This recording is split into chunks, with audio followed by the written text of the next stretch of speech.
লিটারকে litre tomato ketchup লাগে আমার বাসায়, আর এই রোজার মাসে ভাজা পোড়ার সাথে খাওয়ার জন্য তো আরো বেশি লাগছে। এবার তো আমি বাজার থেকে না কিনে বাসাতেই বানিয়ে নিয়েছিলাম। এত সহজ রেসিপি, তো চলো এখন তোমাদের সাথে শেয়ার করি। এখানে 1.5 কেজি পরিমাণ টমেটো আমি একদম ভালো মতো ধুয়ে তারপর ছোট ছোট টুকরো করে কেটে নিচ্ছি।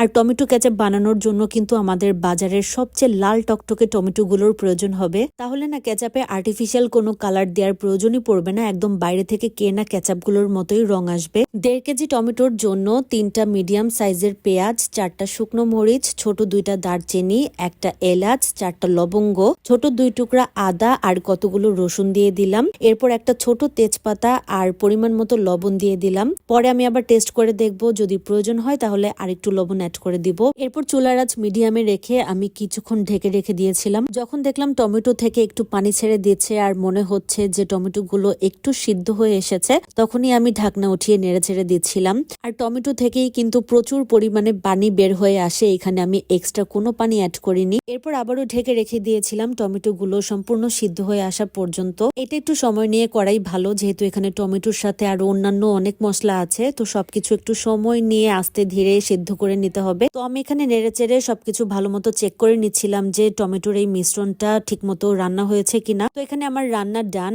আর পুরো মিশ্রণটা সম্পূর্ণ ঠান্ডা করে এরপর হচ্ছে আমি একটা ব্লেন্ডার জারে নিয়ে নিলাম। এবার টমেটোর এই মিশ্রণটাকে ভালো মতো ব্লেন্ড করে একদম স্মুথ একটা পেস্ট বানিয়ে নিতে হবে। যেহেতু সবকিছু এখানে সিদ্ধ করা, তাই কয়েক সেকেন্ডের মধ্যেই দেখবে একদম স্মুথ একটা টেক্সচার চলে এসেছে। এবার একটা প্যানের উপর ছাঁকনি রেখে এই টমেটোর মিশ্রণটাকে আমি ঢেলে দিলাম। এবার একটা চামচের সাহায্যে নেড়ে চেড়ে এই মিশ্রণটাকে আমি ছেঁকে নিচ্ছি। কোন রকম দানা বা খোসা ছাড়া টমেটোর যে স্মুথ পিউরি সেটা আমি বের করে নিলাম। দেখতেই পারছো কতগুলো বাড়তি অংশ বের হয়ে এসেছে, এগুলো কিন্তু সিদ্ধ হতে চায় না, তাই এগুলো ছেঁকে নিতে হবে। আর এখানে দেখো কত ঠিক একটা টমেটো পিউরি বের হয়েছে, যেহেতু এখানে কোনো পানি ইউজ করা হয়নি, তাই চেষ্টা করবে পানি ছাড়া টমেটো গুলো সিদ্ধ করে নিতে। তো এখন হচ্ছে আমি এখানে অ্যাড করে দিলাম 1/2 কাপ চিনি, কিন্তু আমার পরে মনে হয়েছে যে 1.5 কেজি টমেটো কেচাপের জন্য 1/2 কাপ চিনিটা একটু কম হয়ে গেছে, আর একটু দিলে ভালো হতো। 1 চা চামচ লাল মরিচের গুঁড়া আর আবারও পরিমাণ মতো কিছুটা লবণ অ্যাড করে দিলাম। এইখানে টক ঝাল মিষ্টি লবণের পরিমাণ সবকিছু তোমরা তোমাদের টেস্ট অনুযায়ী দিবে, মানে তোমরা তোমাদের স্বাদ অনুযায়ী বাড়িয়ে বা কমিয়ে নিতে পারো আর কি। এবার এই সম্পূর্ণ মিশ্রণটাকে